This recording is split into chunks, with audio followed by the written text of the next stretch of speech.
प्यारे बच्चों, कैसे हैं आप सब। आशा करती हूँ आप सब अच्छे होंगे, स्वस्थ होंगे। स्वागत है आपका इस कक्षा में। आइए आज हम पढ़ते हैं संस्कृत का पाठ 13 व्याकरणम। अब जिस प्रकार हिंदी में जो है व्याकरण होती है, ऐसे ही संस्कृत में भी व्याकरण होती है। तो फर्क इतना होता है कि हिंदी में हिंदी साहित्य अलग होती है और व्याकरण अलग होती है, लेकिन संस्कृत में हम एक दो पाठ के द्वारा ही संस्कृत का हम ज्ञान कर लेते हैं। तो ऐसे ही यहाँ पे भी संधि, लिंग, वचन सभी का ऐसे ही यहाँ पे इस्तेमाल होता है जैसे हिंदी में होता है। तो चलिए शुरू करते हैं। व्याकरण में सबसे पहले हम पढ़ेंगे संधि बोध। संधि क्या होती है? परिभाषा। जैसा कि हिंदी में आपको पढ़ाया गया है कि दो वर्णों के मेल को संधि कहते हैं।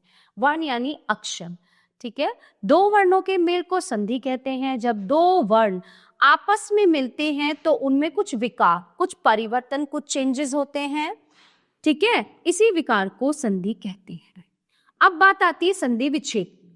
संधि युक्त शब्द को नियमानुसार शब्दों में विभक्त करने की क्रिया को संधि विच्छेद कहते हैं। अब देखो, अगर मैं आपको साधारण तरीके से समझाऊं तो जैसे इन्होंने कहा वर्ण, जो दो वर्ण आपस में मिलते हैं, देखिए जैसे विद्या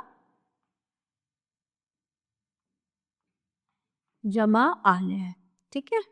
अगर साधारण तरीके से मैं आपको समझाऊं तो यहाँ पे आ और आ, तो क्या हो गया? आ, ठीक है। ये तो हुआ संधि विच्छेद। अब संधि कैसे होती है? देखो, इन दोनों का मेल होके यहाँ पे आ, तो क्या हुआ? विद्यालय, ठीक है। तो इस तरीके से ये संधि हुई और ये संधि विच्छेद हो गया, ठीक है। विद्या जमा आलय, ये संधि विच्छेद, ये संधि। तो यहाँ पे इन दोनों वर्णों का मेल हुआ है, ठीक है। तो ये साधारण तरीका है समझने का। अब संधि के प्रकार। संधि तीन प्रकार की होती है: स्वर संधि, व्यंजन संधि और विसर्ग संधि। हिंदी में केवल दो ही संधि होती हैं, स्वर संधि और व्यंजन संधि, लेकिन संस्कृत में विसर्ग संधि का ज्यादा इस्तेमाल होता है। हिंदी में भी विसर्ग संधि होती है तीनों, लेकिन विसर्ग संधि का संस्कृत में ज्यादा उपयोग होता है। सबसे पहले स्वर संधि के बारे में जानेंगे। स्वर का स्वर से मेल होने पर जब स्वर में विकार होता है, विकार मतलब परिवर्तन होता है, स्वर से स्वर का मेल होने पर जो विकार होता है तब उसे स्वर संधि कहते हैं। स्वर संधि के भेद। स्वर संधि के निम्नलिखित भेद हैं। पहला है दीर्घ संधि। अब दीर्घ संधि में क्या होता है? दीर्घ, दीर्घ मतलब थोड़ा सा दीर्घ करके या स्लो या धीरे बोलना।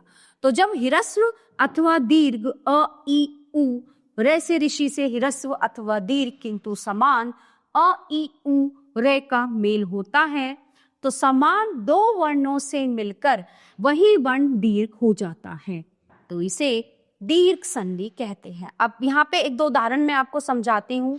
जैसे अ आ, ओ आ ए आ, ठीक है। अब ज्ञान अर्थी यानी ज्ञान आर्थी, हिम जमा आलय है, हिमालय है। विद्या जमा अर्थी, विद्यार्थी, ठीक है। ये आ की हो गई। अब मैं आपको ई की बताती हूँ। ई गिरि जमा इंद्रह, गिरीन्द्रह। बड़ी ई और छोटी ई, सुधी जमा इंद्रह, सुधीन्द्रह। उ भानु उदयः, भानुदयः। उ वधु उत्सवः, वधूत्सवः, ठीक है। रसर्षि पितृणम यानी कि पितृणम, इस तरह से, ठीक है। अब आगे आते हैं हम यण संधि पे। ये सब स्वर संधि के भेद हैं। दीर्घ संधि, यण संधि। जब ह्रस्व या दीर्घ ई उ रै से ऋषि र के आगे असमान स्वर आता है तो ई का य उ का व, र का र तथा र तथा ल का ल हो जाता है। जैसे नियम उ जमा आ बराबर व जमा आ बराबर वा, ठीक है। र जमा आ र जमा आ ये र हो जाता है। ई जमा आ य जमा आ बराबर या हो जाता है। ई जमा अ बराबर य जमा अ बराबर पूरा ये। अगर इसके नीचे हलंत लगा हुआ है, ये जो चिल लगा है, ये आधा है और ऐसे होने पर ये पूरा ये हो जाता है। उ जमा अ बराबर व जमा आ बराबर व, जैसे वधु आगमन, आगमनम यानी वध्वागमनम, मात्रानुमति ही, मात्रानुमति, इति आदयः इत्यादयः, नति अत्र यानी कि अद्यत्र, सु अस्ति यानी कि स्वस्ति। अब आते हैं हम वृद्धि संधि। जब अ या आ के आगे ए या आई आए तो दोनों का मिलाकर ए हो जाता है, ठीक है, तथा ओ आए तो दोनों के मिलाकर औ हो जाता है। जैसे अ ए यानी कि ए के कहा, आ ए आई तथैव, अ ए आई मतैक्यम, अ ओ औ तंडुलोदनम, अ ओ औ तवौषधम, ठीक है। अब चौथी है इसकी गुण संधि, ठीक है। इसके चार होते हैं, दीर्घ संधि, यण संधि, वृद्धि संधि और चौथा है गुण संधि। गुण संधि में क्या है, जब अ या आ के बाद ई या ई आए तो दोनों का मिलाकर ए हो जाता है, उ या उ आए तो दोनों मिलकर ओ हो जाते हैं, और र से ऋषि र आए तो अर तथा रे आए तो अल हो जाता है। जैसे अ ई ए ज्ञानेशः, अ ई ए लोकेन्द्रः, आ ई ए महेशः, अ उ ओ पीनोरुह, आ उ ओ भार्यारुह, भार्यरुह, ठीक है। अब आगे जो है पांचवा है अयादि संधि। जब ए आई ओ औ के आगे कोई भी स्वर आता है तो जो ए का अय, आय का आय, ओ का औ और औ का आव हो जाता है। अब देखो उदाहरण में कैसे, ओ जमा अ औ जमा अ अब, भो अनम यानी कि भवनम, ए अ आय नैनम, ए अ आय सायकः। पूर्व रूप संधि ये संस्कृत में ही होती है, ये हिंदी में नहीं होती। पद के अंत में ए या ओ हो और उससे परे ह्रस्व आ जाए तो अ को पूर्व रूप हो जाता है। यथा ए जमा अ बराबर ए बराबर ते जमा अपि यानी कि ते अपि, एते अपि। ओ जमा बराबर ओ साधोत्र यानी कि साधोत्र, ठीक है। अब दूसरा हम पढ़ेंगे व्यंजन संधि। स्वर या व्यंजन के मेल होने पर स्वर और व्यंजन का मेल होने पर व्यंजन में जो परिवर्तन होता है, व्यंजन में जो चेंजेस होते हैं उन्हें व्यंजन संधि कहते हैं, ठीक है। अब इसका नियम देखते हैं। यदि पद के अंत में वर्गों के प्रथम वर्ग हों और उससे परे स्वर अथवा वर्गों के तृतीय, चतुर्थ या पंचम वर्ग अथवा य र ल व हों तो प्रथम वर्ण के स्थान पर उसी वर्ग का तृतीय वर्ण हो जाता है।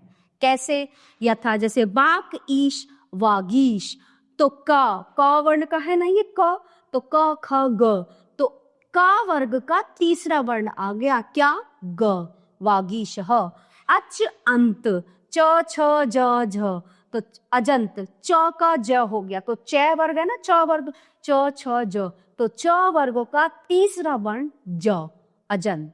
जगत ईश यानी जगदीश, त थ द, महत दुखम यानी कि महत दुखम, ठीक है।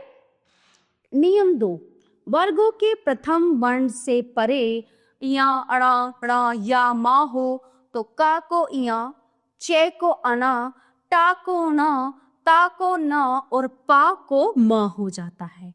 कैसे, पृथक नास्ति यानी प्रथनास्ति, षटमुख षण्मुख, जगतनाथ जगन्नाथ, अपमानम यानी कि अम्मानम।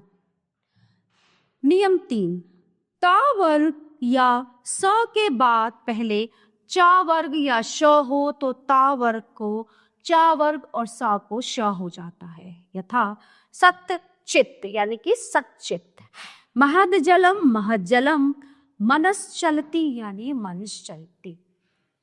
चौथा नियम है, व्यंजन के परे रहते पदांत म को अनुस्वार हो जाता है। यथा पत्रम, जमा पतति बराबर पत्रम पतति।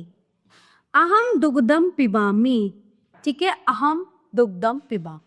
अब तीसरा है विसर्ग संधि, ठीक है। विसर्ग यानी ऐसे दो बिंदु लगे होते हैं शब्द के बाद में, से परे स्वर या व्यंजन हो तो विसर्ग के स्थान पर जो परिवर्तन होता है उसे विसर्ग संधि कहते हैं। जैसे ह्रस्व ए के अतिरिक्त कोई वर्ण सह तथा एषः के परे हो तो सह तथा एषः के विसर्ग का लोप हो जाता है। यथा सह पठति जमा स पठति, एषः गच्छति यानी एष गच्छति। नियम 2, विसर्ग से पूर्व अ तथा आ के अतिरिक्त कोई स्वर हो और विसर्ग के परे स्वर वर्गों के तृतीय चतुर्थ पंचम वर्ण या य ग र ल ह हो तो विसर्ग को र हो जाता है। यथा प्रकृति जमा ए प्रकृति रे, हरि जमा आगच्छति यानी हरिरागच्छति। नियम 3, यदि विसर्ग से पहले और बाद में ह्रस्व अ हो तो विसर्ग को उ हो जाता है। तब अ और उ में गुण संधि होकर अ जमा उ के स्थान ओ हो जाता है और बाद में आने वाले ओ को पूर्व रूप हो जाता है।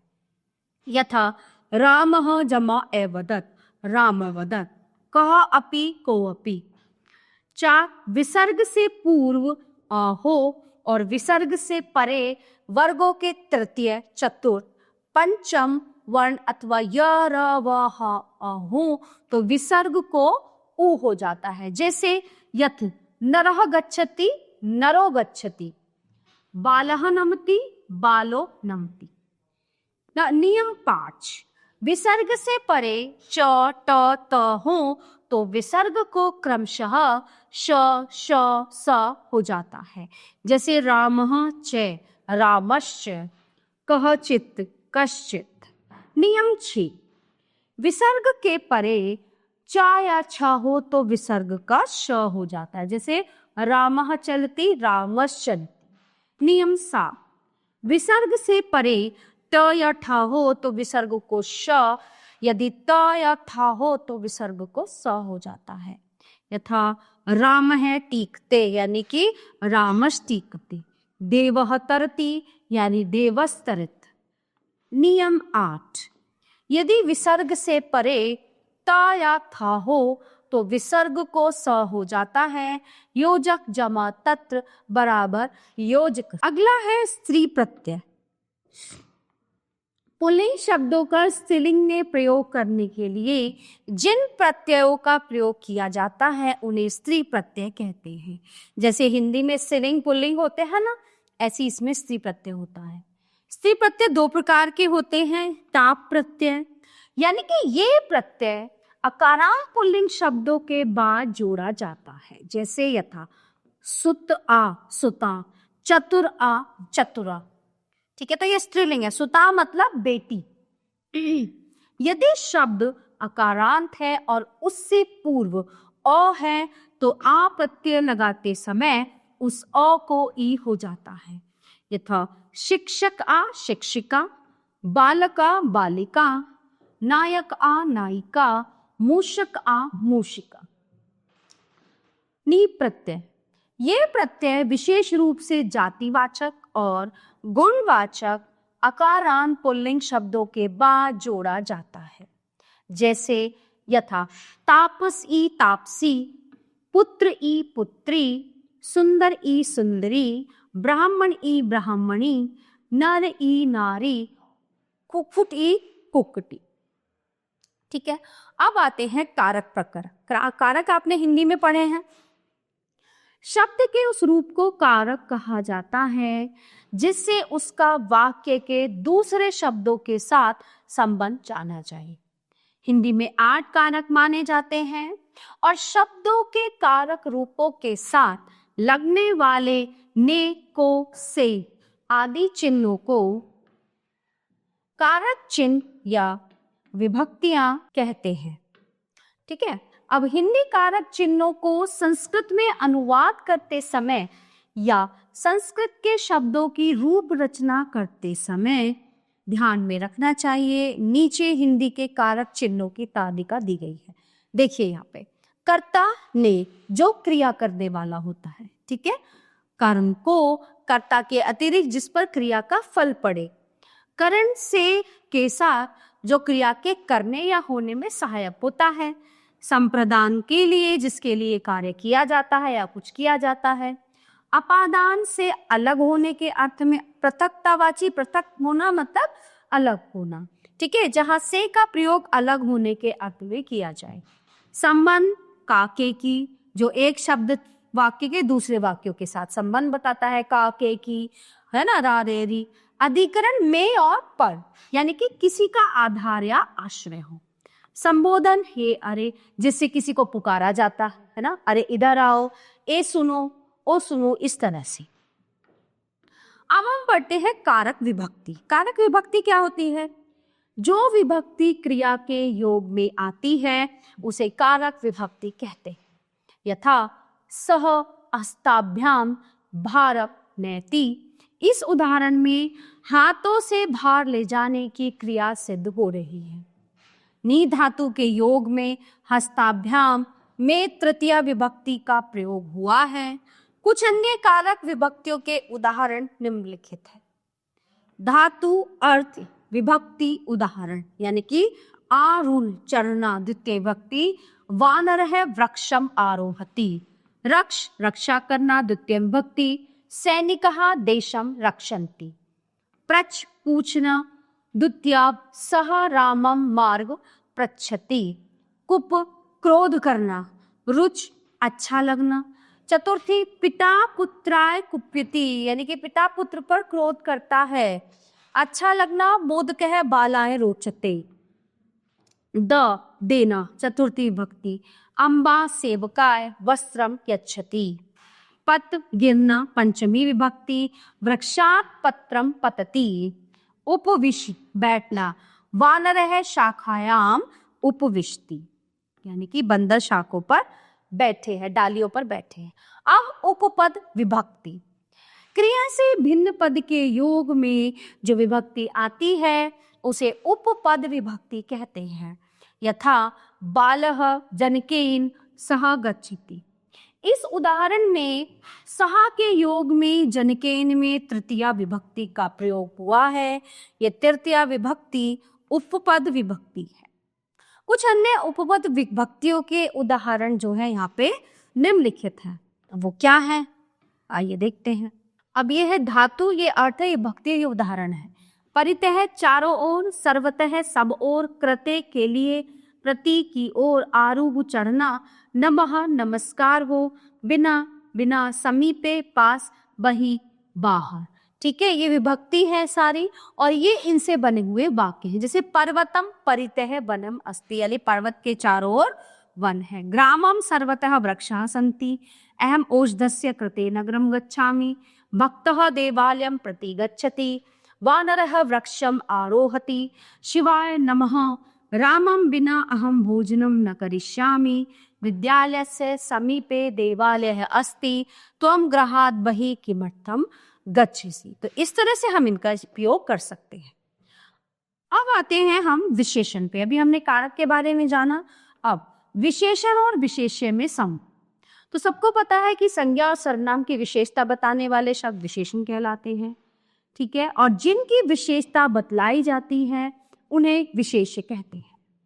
यथा शोभनः बालः, इस उदाहरण में शोभनः शब्द बालक की विशेषता को बतला रहा है, अतः शोभनः विशेषण है और बालः विशेष्य। विशेषण और विशेष्य में इस बात पर ध्यान देना चाहिए कि जो लिंग वचन तथा विभक्ति विशेष्य के होते हैं वही लिंग वचन तथा विभक्ति विशेषण के भी होने चाहिए। अब यहाँ पे क्या है, निम्नलिखित उदाहरणों से ये स्पष्ट हो जाएगा, ठीक है। कैसे? पुल्लिंग, स्त्रीलिंग और नपुंसकलिंग। सुंदर बालिका, सुंदरी बालिका और सुंदरम पुष्पम। चतुरः काकः, चतुरा ललना, चतुरम चित्रम मित्रम। शोभनः पुत्रः, शोभनः वाटिका, शोभनम वस्त्रम। विशालः कर्णः, विशाला वाटिका, विशालम नेत्रम। विशालः विशाला विशालम। तो ये सब रूप हो गए उन्नतः पर्वत, उन्नतः भूमि, उन्नतम शिखरम। तो तीनों का योग हो गया यहाँ पे। अब विशेषण शब्दों के समान सर्वनाम शब्दों में भी यही नियम लागू होता है। ठीक है, पुल्लिंग, स्त्रीलिंग और नपुंसकलिंग। इदम, अयम, एतद, तद, यद, सर्व, यानी कि अयम विद्यालय है, इयम पाठशाला, इदम गृह, एषः नरः, एषा नारी, एतत् फलम, सः बालः, सा बाला, तत् पत्रम, यह छात्र है, या छात्रा, यत चित्रम, सर्वलोका, सर्वा नगरी, सर्वम नगरम। अब विशेषण क्या है इसमें? शब्दों के समान संख्यावाचक शब्दों में भी 1 से 4 संख्या तक यही नियम लागू होता है, और परंतु पूर्णार्थक संख्याओं के विषय में भी ये नियम सर्वत्र यानी सब जगह लागू होता है। पुल्लिंग, स्त्रीलिंग और नपुंसकलिंग कैसे? एकः भक्ता, एका माला, एकम पुस्तकम, द्वौ छात्रौ, द्वे छात्रे, द्वे फले, त्रयः खगा, तिस्र चटकः, त्रीणि पत्राणि, चत्वारः अध्यापका, चतस्र अध्यापिकाः, चत्वारि पुष्पाणि, षष्ठः छात्रः, षष्ठी छात्रा, षष्ठम कमल। ठीक है, अब आगे पढ़ते हैं हम अव्यय के बारे में। अव्यय क्या होते हैं? तो जिन शब्दों में लिंग, वचन, कारक और वचन के अनुसार किसी प्रकार का विकार या परिवर्तन नहीं होता और जो प्रत्येक दशा में एक समान रहते हैं, इन्हें अव्यय या अविकारी होते हैं। आपने हिंदी व्याकरण में भी पढ़ा होगा। तो यहाँ पे कुछ अव्यय शब्द निम्नलिखित हैं। क्या है वो? चलिए पढ़ते हैं। शब्द अर्थ, ये शब्द हैं, ये अर्थ है। तथा, उस प्रकार, पूर्वम, पहले, सहसा, अचानक, तथापि, तब भी, फिर भी, यह, कल बीता हुआ, अतः, इसलिए, अतीव, अत्यधिक, अत्र, यहाँ, आम, हाँ, यत्र, जहाँ, एवं, इस प्रकार, किल, निश्चय से, शनि, धीरे, सायं, शाम को, श्वः, कल, परश्वः, परसों, अधुना, अब, कुत्र, कहाँ, अपि, भी, तत्र, वहाँ, एकदा, एक बार, इतः, इधर। ठीक है, अब बात करते हैं उपसर्ग की। धातुओं से पूर्व उपसर्ग लगते हैं। जैसा कि आप सबको पता है, कोई भी शब्द होता है, उस शब्द से पहले जो शब्दांश होता है वो उपसर्ग होता है, और उपसर्ग लगने से पूरे शब्द का मतलब बदल जाता है। तो इनके लगने से कहीं तो धातु का अर्थ बदल जाता है और कहीं उसमें कुछ विशेषता आ जाती है। तो संस्कृत में उपसर्गों की संख्या 22 है, और परंतु यहाँ केवल कुछ उपयोगी ही उपसर्ग दिए जा रहे हैं। क्र, आ, अनु, उप, अप, सम, निस का प्रयोग दिया गया है। यहाँ पे पूरे 22 नहीं सिखाए गए, आपको यहाँ पे कुछ दिए गए हैं, तो उनके बारे में यहाँ बताया जा रहा है। ठीक है, दिष्टि बताता है, उपदिष्टि उपदेश देता है। देखिए, दिश में उप लग गया, सरती सरकता है, निस्सरती निकलता है, या सरती में नी लग गया। नमति नमस्कार करता है, प्रणमति प्रणाम करता है, नमति न वे प्र लग गया। ठीक है, तो दोनों का मतलब बदल गया। यहाँ पे गच्छति जाता है और आगच्छति यानी कि आता है, अनुगच्छति, उपगच्छति, गच्छति, प्रगच्छति। अब देखो, गच्छति में आ, अनु, उप, ग, प्र, ये उपसर्ग लगा दिए, तो जाता है, आता है, पीछे जाता है, पास जाता है, चलता है, आगे चलता है, इस तरह से। नैति ले जाता है, आनैति लाता है, मिलती मिलता है, सम्मिलित शामिल होता है, वदति बोलता है, अवदति गाली देता है। ठीक है, अब यहाँ पे दैनिक प्रयोग के वाक्य कुछ दिए गए हैं, मैं इनमें से आपको कुछ पढ़ देती हूँ, है ना, समझा देती हूँ। जैसे नमो नमः, नमस्कार, एषः का अस्ति, यह कौन है, एषा मम माता अस्ति, ये मेरी माता जी हैं, भवतः नाम किम, आपका क्या नाम है, अहम विद्यालयम गच्छामि, मैं विद्यालय जा रहा हूँ, मम जनकस्य नाम केशव दत्त शर्मा आसीत। ठीक है, मेरे पिताजी का नाम केशन वदत्त शर्मा है। साधुवाद, अहम चाय न पिबामी, साधुवाद मतलब धन्यवाद, मैं चाय नहीं पीता, धन्यवाद को संस्कृत में साधुवाद कहते हैं। जलम आनियमी, जल लाऊं। ठीक है, इस तरह से। अब देखिए, यहाँ पे संख्यावाचक शब्द, यानी कि यहाँ पे जो संस्कृत, हमारी अंग्रेजी की काउंटिंग होती है, हिंदी में गिनतियां होती हैं और संस्कृत में भी गिनतियां होती हैं 51 से 100 तक।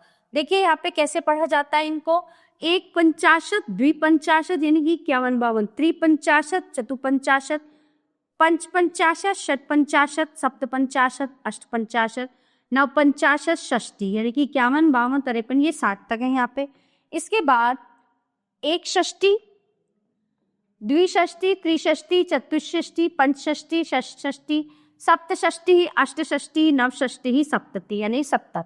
एक सप्तति, द्विसप्तति, त्रयसप्तति, चतुर्सप्तति और पंच सप्तति, षट सप्तति, सप्त सप्तति, अष्ट सप्तति, नव सप्तति, अशीति, एकाशीति, द्वैशीति, त्रयशीति, चतुराशीति, पंचशीति, पंचाशीति, षटशीति, सप्ताशीति, अष्टाशीति, नवाशीति, नवति, एकनवति, द्विनवति, त्रिनवति, चतुर्नवति, पंचनवति, सप्तनवति, अष्टनवति, नवनवति, शतम यानी कि 100। ठीक है, तो इनमें शतम को छोड़कर शेष सभी शब्दों विंशति से लेकर नवनवति तक के रूप स्त्रीलिंग में और केवल एक वचन में ही बनाते हैं। शत के रूप नपुंसक लिंग में भी सभी वचनों में बनते हैं। अब आगे हम पढ़ेंगे शब्द रूपा यानी कि फॉर्म ऑफ वर्ड्स। देखिए, अब इसमें हम व्याकरण में ही इसमें शब्द रूप आ जाते हैं। ठीक है, शब्द रूप जो हम वचन के अकॉर्डिंग, वचन के हिसाब से हम यूज करते हैं, इस्तेमाल करते हैं। ठीक है, शब्दों के रूप, तो संज्ञा शब्दों के रूप यहाँ पे देखिए पुल्लिंग शब्द रूप, अकारांत या बालक के रूप है। तो जिस तरह से ये होते, केवल क्या होता है, मतलब शब्द बदल जाते हैं, तरीका वही रहता है इन रूपों को लिखने का। यहाँ पे देखिए विभक्ति, एक वचनम, द्विवचनम और बहुवचनम, प्रथमा, द्वितीया, तृतीया, चतुर्थी, पंचमी, षष्ठी, सप्तमी और संबोधन। जैसे बालक है, बालकौ, बालकः, बालकम, बालकौ, बालकान्, बालकेन, बालकाभ्याम, बालकहे, बालका, बालकाभ्याम, बालकेभ्यः, बालका, बालकाभ्याम, बालकेभ्यः, बालकस्य, बालकयोः, बालकानां, बालके, बालकयोः, बालकेषु, हे बालक, हे बालको, हे बालका। ठीक है, इस तरह से ये तीनों वचनों में यहाँ पे आ जाते हैं। अब जैसे बालक के रूप है ना, तो ऐसे ही यहाँ पे मुनि के रूप है। सभी अकारांत पुल्लिंग शब्दों में अ एंडिंग मैस्कुलिन वर्ड जैसे राम, मोहन, सोहन, कृष्ण, नर, देव, छात्र, गज, अश्व, मयूर, नृप, ईश्वर आदि के रूप इसी प्रकार चलते हैं। तो इसी तरह से देखिए यहाँ पे मुनि के रूप है। ठीक है, यहाँ पे शिशु, शिशु के रूप है, शिशु यानी बच्चा, शिशु, शिशु, शिशु है, शिशुम, शिशु, शिशुन। ठीक है, शिशु यानी बच्चा। अब आगे देखिए, यहाँ पे भ्रातृ के रूप है यानी भाई के रूप है, ये भी ऐसे ही बोले जाते हैं। यहाँ पे बालिका के रूप है। ठीक है, यहाँ पे नदी के रूप है, इनको भी हम ऐसे ही पढ़ेंगे। अब आगे आते हैं नपुंसक लिंग शब्दों के रूप। नपुंसक लिंग जैसे पद, अब इसमें क्या है, नपुंसक लिंग के प्रथमा तथा द्वितीय विभक्ति के रूप एक समान होते हैं। ठीक है, नपुंसक लिंग शब्दों में ऐसा कोई शब्द नहीं है जिसके अंत में आ, ई, उ, ए, ऐ, ओ तथा ओ स्वर हो। ठीक है, अब यहाँ फल के रूप में मैं आपको पढ़ के बताती हूँ। ये तो विभक्ति हो गई, ये एक वचनम, द्विवचनम और बहुवचन। जैसे फलम, फले, फलानी, फलम, फले, फलानी, फलेन, फलाभ्याम, फलै, फलाय, फलाभ्याम, फलेभ्यः, फलात्, फलाभ्याम, फलेभ्यः, फलस्य, फलयो, फलानां, फले, फलयो, फलेषु, हे फल, हे फले, हे फलानी। इस तरह से। ठीक है, इसी तरह से यहाँ पे ना आ जाएंगे आपके दही के रूप। इनमें थोड़ा परिवर्तन आता है। अब फल के साथ साथ कमल, पुष्प, पुस्तक, जल, वन, पत्र, पर्ण, दुग्ध आदि शब्दों के रूप फल शब्द की तरह ही चलते हैं। तो इन सब के रूप इसकी तरह ही चलेंगे। अब दूसरा इकारांत नपुंसकलिंग, ये दधी, ये इनमें कुछ परिवर्तन है। ठीक है, दधी, दधिनी, दधीनी, दधी, दधिनी, दधीनी, ये दोनों सेम हो गए। अब आगे देखिए, ददना, दधिभ्याम, दधिभि, ददने, दधिभ्याम, दधिभ्यः, ददनः, दधिभ्याम, दधिभ्यः, ददना, ददनौ, ददनां, ददनी, ददनी, ददनौ, दधीषु, हे दधी, हे दधे, हे दधिनी, हे दधिनी। अब इसके साथ इसमें शक्ति यानी जंघा आदि शब्दों की रूप रचना भी होती है। अब आप पढ़ते हैं उकारांत नपुंसकलिंग शब्द मधु यानी शहद के रूप। देखिए ये इनसे भिन्न है, ठीक है। कैसे? मधु, मधुनी, मधुनी, मधु, मधुनी, मधुनी, ये दोनों एक से हो गए। मधुना, मधुभ्याम, मधुवी, मधुने, मधुभ्याम, मधुभ्य, मधुने है, मधुभ्याम, मधुभ्य है, मधुन है, मधुनु, मधुना, मधुनी, मधुनु, मधुषु, हे मधो, हे मधुनी, हे मधु। अब आते हैं हम सर्वनाम शब्दों के रूप। मैं उत्तम पुरुष। अब मैं को हमें किस तरह से तीनों लिंगों में समान रूप, जैसे ये विभक्ति हो गई, अहम आवाम वयम, मैं है ना, हम दोनों, हम सब।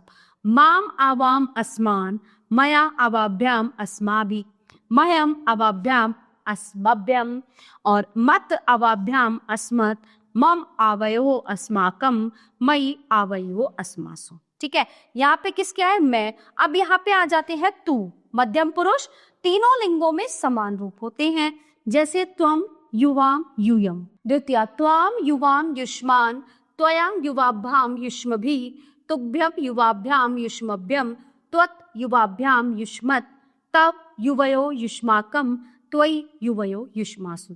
तो सर्वनाम शब्दों के संबोधन में रूप नहीं बनते। संबोधन जैसे हुआ ना, हे राम, हे रामो, हे रामा, इसमें नहीं होते। अब है किम, कौन, यानी कि कहा, कौ, के, कम, कौ, कान, केन काभ्याम कई, कस्मै काभ्याम केभ्यः, कस्मात् काभ्याम केभ्यः, कस्य कयो केशाम, कस्मिन् कयो केशु। स्त्रीलिंग, ये किस पुल्लिंग थे, ये स्त्रीलिंग है, और यहीं पे ऐसे ये नपुंसकलिंग है। ठीक है। तद, तद मतलब वह, वह को हम कितने रूपों में कर सकते हैं, ये आप पढ़िएगा। ये स्त्रीलिंग है, ये नपुंसकलिंग है, ये तीनों आ जाते हैं। ठीक है। अभी देखिए यहाँ पे आप परम स्मैपद धातुओं के रूप, पठ धातु। ठीक है, पठ धातु के रूप है यहाँ पे लट लकार वर्तमान काल के। ये जो है पुरुष है, प्रथम, मध्यम, उत्तम, और ये तीनों वचन है। पट्टी, पट्टा, पठंती, पटसी, पट्ठा, पठत, पठामी, पठावह, पठाम है। ऐसे ही लंग लकार भूतकाल, अपठत, अपट्टाम, अपठन, मध्यमा अपठः, अपट्टम, अपठत, अपठम, अपठा, अपठाम। अब भविष्यत काल, तीनों कालों में होते हैं ना ये, तो पठिष्यति, पठिष्यते, पठिष्यन्ति, पठिष्यसि, पठिष्यते, पठिष्यन्, पठिष्यामि, पठिष्यावः, पठिष्यामः। लोट लकार आज्ञा देने में, पट्टु, पट्टाम, पठन्तु, पट, पट्टाम, पठत, पठानी, पठावः, पठामः। अब विधिलिंग चाहिए के अर्थ में, जैसे पठेत, पठेताम, पठेयु, पठेहे, पठेतम, पठेत, पठेयम, पठे और पठे। इसी प्रकार के कुछ प्रमुख धातुओं के रूप है। देखिए यहाँ पे भू होना, इनको आप स्वयं पढ़ेंगे। ठीक है, भू होना, पट पढ़ना, क्रीड खेलना, चल चलना, हंस हंसना, ब्र भरना, रक्ष रक्षा करना, क्रय करना, मार मारना, रह चुराना, इनको आपको स्वयं पढ़ना है। ठीक है प्यारे बच्चों, ये था हमारा पाठ व्याकरण, और यहाँ पे हमने जाना शब्द रूप दोनों चीजों के बारे में। तो प्यारे बच्चों, ये पाठ यहीं पे समाप्त होता है। आशा करती हूँ आपको अच्छे से समझ आया होगा। मिलते हैं अगली कक्षा में। धन्यवाद।